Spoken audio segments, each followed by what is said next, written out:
ಮತ್ತೆ ಇನ್ನು ಮುಂದೆ ವಿಧಾನಸಭೆಯಲ್ಲಿ ಕೆಲವೊಂದು ನಿಯಮಾವಳಿಗಳನ್ನು ಸ್ವಲ್ಪ ಸರಿಪಡ್ಕೋಬೇಕಾಗುತ್ತೆ.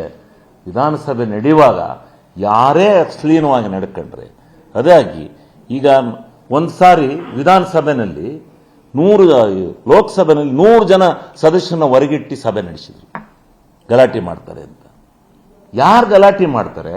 ವಿರೋಧಿ ಪಕ್ಷ ಇದೆ ಅಂತೇಳಿ ಗಲಾಟೆ ಮಾಡಕ್ಕೆ ಅಂತೇಳಿ ಎಲ್ಲವಕ್ಕೂ ತೊಂದರೆ ಮಾಡೋದ? ಏನು ನರೇಗಾದ ಬಗ್ಗೆ ಸ್ವಲ್ಪ ನಾನು ಹೆಚ್ಚಿಗೆ ಮಾತಾಡ್ತೀನಿ. ನಾನು ಸ್ವಲ್ಪ ಗ್ರಾಮೀಣ ಭಾಷೆನಲ್ಲಿ ಜನಕ್ಕೆ ಇಡಿಸಂಗೆ ಈ ನರೇಗಾದಿಂದ ಏನಾಗಿದೆ ಅಂತ ಈ ರಾಜ್ಯದ ಜನಕ್ಕೆ ನಾನು ಮೆಸೇಜ್ ಕೊಡ್ತೀನಿ ಅಂತೇಳಿ ನನ್ನ ಭಾಷಣದ ಒಗಟನ್ನ ತಿರುವಚ್ಚಕ್ಕೋಸ್ಕರ ಇವರು ಮಾಡಿರ್ತಕ್ಕಂಥ ಕುತಂತ್ರ. ನಮ್ಮ ವಿರೋಧಿ ಪಕ್ಷದ ನಾಯಕರು ಅಲ್ಲಿ ಡ್ಯಾನ್ಸ್ ಕುಣಿಸ್ದಂಗೆ ಕುಣಿಸ್ತಾ ಇದ್ರು. ಅವರೇ ಹೇಳ್ತಾ ಇದ್ರು ಅವನ ಮೇಲೆ ಕೂಗಿ ಇವನ ಮೇಲೆ ಕೂಗಿ ಅಂತ. ನೀವೆಲ್ಲ ಮಾಧ್ಯಮದಲ್ಲಿ ಕೇಳಿಸ್ಕೊಂಡಿದ್ದೀರಿ. ಹೆಂಗೆ ಕೂಗ್ತಿದ್ರು ಅನ್ನೋದು ನೀವು ಕೇಳಿಸ್ಕೊಂಡಿದ್ದೀರಿ. ಹೋಗಪ್ಪ ಅವನ ಮೇಲೆ ಕೂಗು ಇವನ ಮೇಲೆ ಕೂಗು ಅಂತ ಪ್ರಚೋದನೆ ಮಾಡಿ. ಯಾಕೆ ಇದು ತಪ್ಪಲ್ವಾ? ನನ್ನ ವೈಯಕ್ತಿಕವಾಗಿ ಯಾಕೆ ಕೂಗ್ತಾರೆ? ನಾನೇನಾರ ತಪ್ಪು ಭಾಷಣ ಮಾಡಿದರೆ, ನಾನು ಯಾರನ್ನಾರ ಇದು ಮಾಡಿದರೆ ಕೂಗಿ. ನೀವು ಮಾತಾಡ್ತಾ ಇರೋ ಸರಿಯಿಲ್ಲ ಅಂತ ಹೇಳಿ. ಅದು ಬಿಟ್ಟು ನೀವು ಬಂದು ನನ್ನನ್ನು ಯಾವುದೋ ಈಗ ಕಳ್ಳ ನನ್ನನ್ನು ಅಂತ ಹೇಳಿದ್ಮೇಲೆ ಇವರು ಸಾಬೀತು ಮಾಡಬೇಕಲ್ಲ. ಇವ್ರಿಗೆ ತಾಕತ್ತಿದ್ರೆ ನನ್ನ ಸಾಬೀತು ಮಾಡಬೇಕಲ್ಲ ಸರ್ ಇವರು. ಪ್ರಯೋಗ ಆಯಿತು ಅಂತ ಹೇಳ್ತೀರಾ. ಸಿದ್ದರಾಮಯ್ಯನವರು ಹೇಳಿದ್ರು ಅವ್ರ ಭಾಷಣ ಕೊಟ್ಟಿ ಹೊರಗಡೆ ಹಾಕ್ರಿ ಇವನ್ನೆಲ್ಲ ಅಂತ. ಸ್ಪೀಕರ್ ಏನು ನಿರ್ಲಕ್ಷ್ಯ ತೋರಿರಾ ಅಥವಾ ಏನು ಅಂತ? ಈಗ ನಾನು ಸ್ಪೀಕರ್ ಅವ್ರ ಬಗ್ಗೆ ಆಗಲಿ ಮುಖ್ಯಮಂತ್ರಿಗಳ ಹೇಳಿದ್ರು, ಮುಖ್ಯಮಂತ್ರಿಗಳು ಗಲಾಟೆ ಮಾಡಿ ಅಂತ ಹೇಳಿದ್ರು, ಅದು ಪ್ರಶ್ನೆ ಅಲ್ಲ. ಆ ರೀತಿ ನಡ್ಕೊಂಡ್ರು. ಈ ಸಾರಿ ಈ ಬಿಜೆಪಿ ವಿರೋಧಿ ಪಕ್ಷವಾಗಿ ನಡ್ಕೊಳ್ಳಿಲ್ಲ. ಏನೋ ಒಂಥರ ಯುದ್ಧ ಮಾಡೋರಂಗೆ ನಡ್ಕೊಂಡ್ರು. ಇದಲ್ಲ. ಈ ಪ್ರಜಾಪ್ರಭುತ್ವದಲ್ಲಿ ಚಿಂತನ ಮಂಥನ ಆಗಬೇಕು. ಚಿಂತನ ಮಂಥನಾಗಿ ಆಡಳಿತ ಪಕ್ಷ ಅಂತಕ್ಕಂಥದ್ದನ್ನು ವಿರೋಧಿ ಪಕ್ಷ ಚಾವಟಿ ಮುಖಾಂತರ ಬೀಸಿ ಮಾತಿನ ಚಾವಟಿನಲ್ಲಿ ಹೊಡಿಬೇಕು. ನೀವಿಂಥ ಕೆಲಸ ಮಾಡ್ತಾ ಇದ್ದೀರಿ ಅಂತ. ನೀವು ನರೇಗಾದಲ್ಲಿ ತಪ್ಪಿದೆ ಅಂತೇಳಿ ನರೇಗಾ ಚರ್ಚೆಗದು ಬೇಡ ಅಂತೇಳಿ ಅದ್ಯಾವುದನ್ನೋ ತಗೊಂಡು ಅದರಲ್ಲಿ ಬದಾರಣಿ ಸತ್ಯಾಗ್ರಹ ಮಾಡಲಿ. ನಮ್ಮದು ಅಭ್ಯಂತರ ಇಲ್ಲ. ನಾನು ಮಾಡಬಾರ್ದು ಅಂತ ಹೇಳೋದಿಲ್ಲ. ನನ್ನ ವೈಯಕ್ತಿಕ ನಿಂದನೆ ಯಾಕೆ? ನನ್ನ ಬದುಕಿನ ಬಗ್ಗೆ ಯಾಕೆ ಮಾತಾಡ್ತೀರಿ? ನೀವು ಸಾಬೀತು ಮಾಡ್ತೀರ ನನ್ನ ಮೇಲೆ ಮಾತಾಡಿರೋದೇನು ಸಿಕ್ಕುತ್ತೆ? ಅದೇನು ವಿಡಿಯೋದಲ್ಲಿ ಆಗಿದೆ. ಸ್ವಲ್ಪ ವಾಯ್ಸ್ ಕೇಳ್ತಾ ಇಲ್ಲ, ಅಲ್ಲಿ ಮೈಕ್ ಇಲ್ಲದೆ ಇರೋದ್ರಿಂದ ವಾಯ್ಸ್ ಕೇಳ್ತಾ ಇಲ್ಲ. ಇವತ್ತಲ್ಲ ನಾಳೆ ಸಿಗುತ್ತೆ. ಇದಕ್ಕೆ ನಾನು ನ್ಯಾಯ ಕೇಳ್ತೀನಿ ರಾಜ್ಯದ ಜನನ.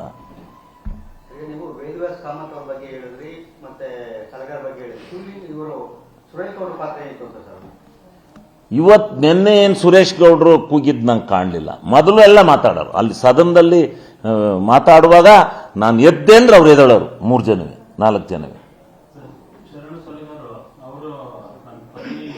ಇಲ್ಲ. ಅದೊಂದು ವಿಚಾರ.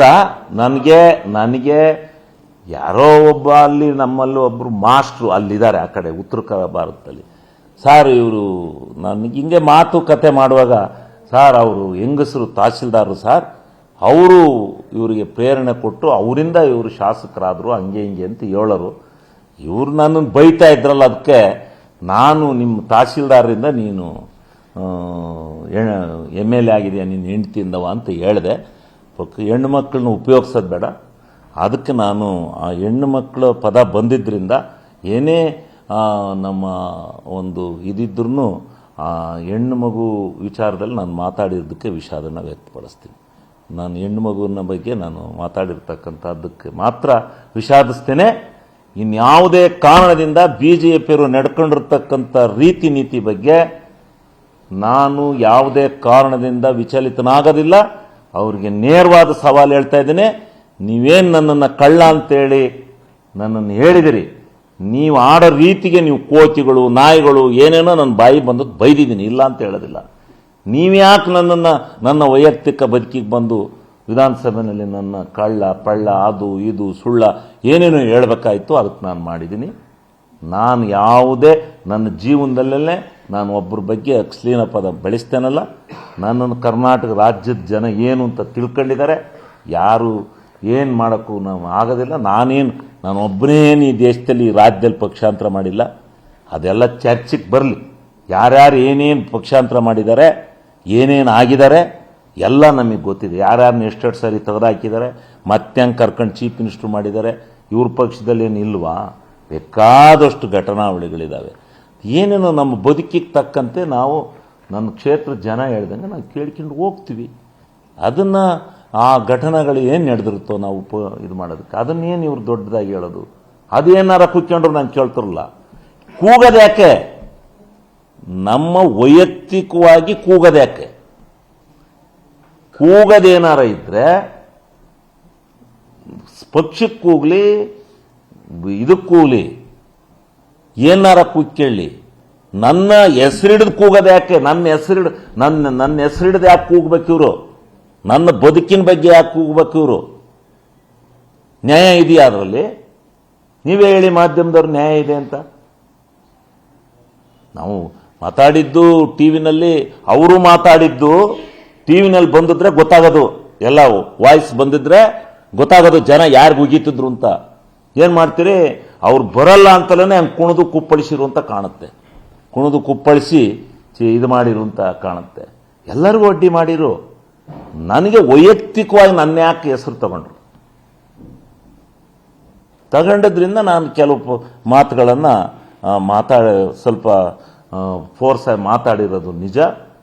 ಆದರೆ ಏನು ಹೆಣ್ಮಗು ಬಗ್ಗೆ ಮಾತಾಡಿದ್ದೀವಿ, ತಹಸೀಲ್ದಾರ್ ಬಗ್ಗೆ, ಅದನ್ನು ನಾನು ವಿಷಾದಿಸ್ತೇನೆ. ಮತ್ತಿನ್ಯಾವುದನ್ನು ವಿಷಾದಿಸೋದಿಲ್ಲ. ಇದಕ್ಕೆ ಇದೇ ರಾಜಕೀಯ. ನಾನೂ ಇರ್ತೀನಿ ರಾಜಕಾರಣದಲ್ಲಿ. ಅವರು ಯಾವ ಫೈಟಿಗೆ ಬಂದರೂ ನಾನು ಸಿದ್ಧ ಇದ್ದೀನಿ. ನನ್ನನ್ನು ನೇರವಾಗಿ ಸವಾಲಾಗ್ತೇನೆ. ನನ್ನನ್ನು ಕಳ್ಳ ಅಂತ ಹೇಳಿ ಏನು ಬಿಂಬಿಸಿದ್ರಿ ವಿಧಾನಸೌಧದಲ್ಲಿ, ಇದಕ್ಕೆ ಬಿಜೆಪಿಯವರು, ಅವ್ರ ಪಕ್ಷದ ಸದಸ್ಯರು ಯಾರು ಕೂಗಿಸಿದ್ದಾರೆ ಅವರಷ್ಟು ಜನ ಇದಕ್ಕೆ ನನಗೆ ನ್ಯಾಯ ಕೊಡಬೇಕು. ಏನಾದರೂ ನೀವು ಕೊಡದೆ ಹೋದರೆ ಅದ್ರ ಪ್ರತಿಫಲನ ಮುಂದೆ ನಾನು ಬೀದಿಲಿ ನಿಮ್ಮ ಮಾನ ಮರ್ಯಾದೆನ ಹರಾಜು ಹಾಕಬೇಕಾಗುತ್ತೆ. ಬೀದಿಲಿ ಈ ರೀತಿ ಬಿಜೆಪಿಯವರು ನಡ್ಕತ್ತಾರೆ ಇದನ್ನ ಅಂತ ಹೇಳ್ಬೇಕಾಗತ್ತೆ ನಾನು. ಸುನೀಲ್ ಕುಮಾರ್ ಅವರು ಕೂಡ ಸರ್ ಹಿಂದೆ ನೀವು ಒಂದು ಅವ್ಯಾಚವಾಗಿ ಮಾತನಾಡಿದ್ರಿ ಅಂತ ಅದನ್ನು ಕೂಡ ಉಲ್ಲೇಖ ಮಾಡಿದ್ರಿ. ಈಗ ನೋಡಪ್ಪ, ಯಾವ ಸಂದರ್ಭದಲ್ಲಿ ಏನಕ್ಕೋಸ್ಕರ ಸಾಂದರ್ಭಿಕವಾಗಿ ಮಾತಾಡಿರ್ತೀವಿ, ಅದು ಈ ವಿಚಾರಗಳು ಏನಿರುತ್ತೋ ಅದೇನಾದ್ರೂ ಎಲ್ಲ ಸಂದರ್ಭದಲ್ಲೂ ಎಲ್ಲರೂ ಮಾತಾಡ್ತಾರೆ. ಎಲ್ಲರೂ ಏನು ಅವರ ಇದು ಬರೋದಿಲ್ಲ, ರೂಲ್ ಅಂಡ್ ರೆಗ್ಯುಲೇಷನ್ಸ್ ಯಾವ ತೆಗೆದಾಕ್ತಾರೆ. ಎಲ್ಲರೂ ತೆಗೆದಾಕ್ತಾರೆ. ಆಮೇಲೆ ಓದ್ತಾರೆ ರೆಕಾರ್ಡು, ಈ ಪದ ಸರಿಯಿಲ್ಲ ಅಂತ ತೆಗೆದಾಕ್ತಾರೆ. ಅವನ್ನ ಹಾಕಿರ್ಬೋದು, ಅದನ್ನು ಹುಡುಕೊಂಬಂದರೆ.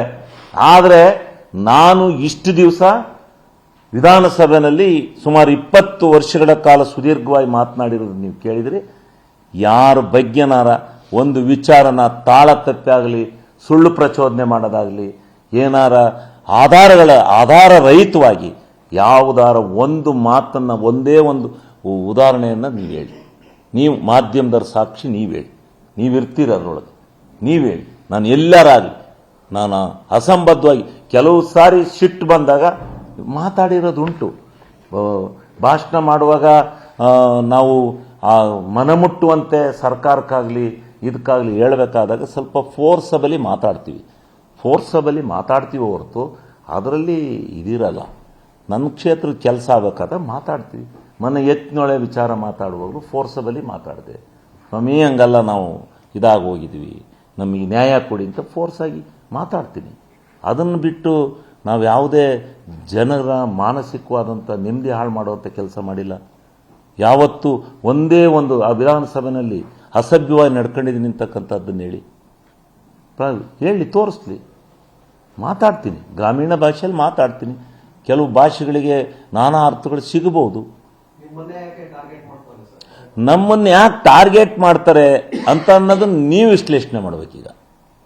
ನಮ್ಮನ್ನು ಯಾಕೆ ಟಾರ್ಗೆಟ್ ಮಾಡ್ತಾರೆ ಅಂದರೆ ಎಲ್ಲಾರನ್ನೂ ಬಿಟ್ಟು ಯಾರು ನನಗೆ ಅವ್ರು ಏನು ಹೇಳಲಿಲ್ಲ. ಅವ್ರು ಹೇಳಿದ್ದು ಪ್ರಮಾಣಲು ಸತ್ಯ. ಅವ್ರು ಹೇಳಿದ್ದು ಎಲ್ಲಿಂದ ಏನಿಲ್ಲ ಎಲ್ಲ ಸೂಚನೆಗಳಿದ್ದಾವೆ ಅಂತ ಹೇಳಿರು. ಸೂಚನೆಗಳಿದ್ದಾವೆ. ಸೂಚನೆಗಳು ಯಾರು ಕೊಟ್ಟರೆ, ಎಲ್ಲಿ ಕೊಟ್ಟರೆ, ಹೆಂಗೆ ಕೊಟ್ಟರೆ ನನಗೆ ಗೊತ್ತಿಲ್ಲ. ನಾನು ಅವ್ರು ಹೇಳಿದರು, ಅದಕ್ಕೋಸ್ಕರ ಹಂಗೆಲ್ಲ ನೀವು ಸೂಚನೆಗಳವೆ ಅಂತೇಳಿ ಹಂಗೆಲ್ಲ ಮಾತಾಡ್ಬೇಡ್ರಪ್ಪ ಅಂತ ಚೆನ್ನಾಗೇ ಮಾತಾಡಿದೆವು, ಚೆನ್ನಾಗೇ ಇದ್ದು, ಹಂಗೆಲ್ಲ ಮಾತಾಡಬೇಡ್ರಿ ಅಂತ. ನೆನ್ನೆನೇ ಅತಿರೇಕಕ್ಕೆ ಹೋಗಿದ್ದು, ನನ್ನನ್ನು ವೈಯಕ್ತಿಕ ಬದುಕನ್ನು ಯಾವತ್ತೂ ಟೀಕೆ ಮಾಡಿರಲಿಲ್ಲ. ಭಾಷಣ ಮಾಡುವಾಗ ಅಡ್ಡಿಪಡಿಸೋರು, ಕೂತ್ಕೊಳ್ರಿ ನಮಗೆ ಗೊತ್ತಿದೆ ನೀವು, ನಾವು ಮಾತಾಡಿವು ಹೋಗಿವೋ ಇದೆ ಇದರಲ್ಲಿ ಇದ್ದೋ. ಬಟ್ ನಿನ್ನೆ ದಿವಸ ನನ್ನ ವೈಯಕ್ತಿಕ ಬದುಕಿಗೆ ಕೈ ಹಾಕಿರು. ಬೆಳಗಾಂನಲ್ಲಿ ಅಂದದ್ದೇನು ನನಗಿಲ್ಲ, ಅದೇನು ಗೊತ್ತಿಲ್ಲ ನನಗೇನು ಇಲ್ಲ. ಇದೇ ಫಸ್ಟ್ ನನ್ನನ್ನು ಆ ಥರ ಎಲ್ಲ ಪ್ರಚೋದನೆ ಮಾಡಿ ಮಾತಾಡಿರೋದು. ನನಗೆ ಕೇಳಂಗೆ ನನ್ನ ಇದರಲ್ಲಿ ಮಾತಾಡಿಲ್ಲ. ನಾನು ಇಲ್ಲದೆ ಇದ್ದಾಗ ಏನಾರ ಮಾತಾಡಿರ್ಬೋದು, ಎಂಥದ್ದೋ ಕಳ್ಳ ಅಂತಾರೆ. ಕಳ್ಳ ಅಂತ ಅಂದ ತಕ್ಷಣ ಪ್ರೂವ್ ಮಾಡಬೇಕಲ್ಲ. ನ್ಯಾಯ ಅಂದರೆ ಎಲ್ಲರಿಗೂ ಒಂದೇ ಅಲ್ವಾ? ಅದನ್ನು ಪ್ರೂವ್ ಮಾಡೋಕ್ಕೆ ಹೇಳಿ ಅವರಿಗೆ. ಈಗ ಯಾರ್ಯಾರು ಅಲ್ಲಿ ಕೂಗಿದ್ದಾರೆ ಅವರಿಬ್ಬರೇ ಕೂಗಿರೋರು, ಇನ್ಯಾರನ್ನು ನಾನೇನು ಇದು ಮಾಡೋದಿಲ್ಲ. ಇವರೆಲ್ಲ ಜೈ ಜೈ ಅಂತಿದ್ರು. ನಿರ್ಭೀತ, ನಿಷ್ಪಕ್ಷಪಾತ, ವಿಶ್ವಾಸಾರ್ಹ ಸುದ್ದಿಗಳಿಗೆ ಮತ್ತೊಂದು ಹೆಸರಾಗಿರೋ ನ್ಯೂಸ್ 18 ಕನ್ನಡ ಈಗ ಆಪ್ನಲ್ಲೂ ಲಭ್ಯ ಇದೆ. ದಯವಿಟ್ಟು ಇಲ್ಲಿರೋ QR ಕೋಡ್ ಅನ್ನ ಸ್ಕ್ಯಾನ್ ಮಾಡಿಕೊಂಡು ಆಪ್ ಡೌನ್ಲೋಡ್ ಮಾಡೋದಕ್ಕೆ ಮರಿಬೇಡಿ. ನಿಮ್ಮ ಬೆಂಬಲ ಹೀಗೆ ಸದಾ ನಮ್ಮೊಂದಿಗಿರಲಿ. ಧನ್ಯವಾದ.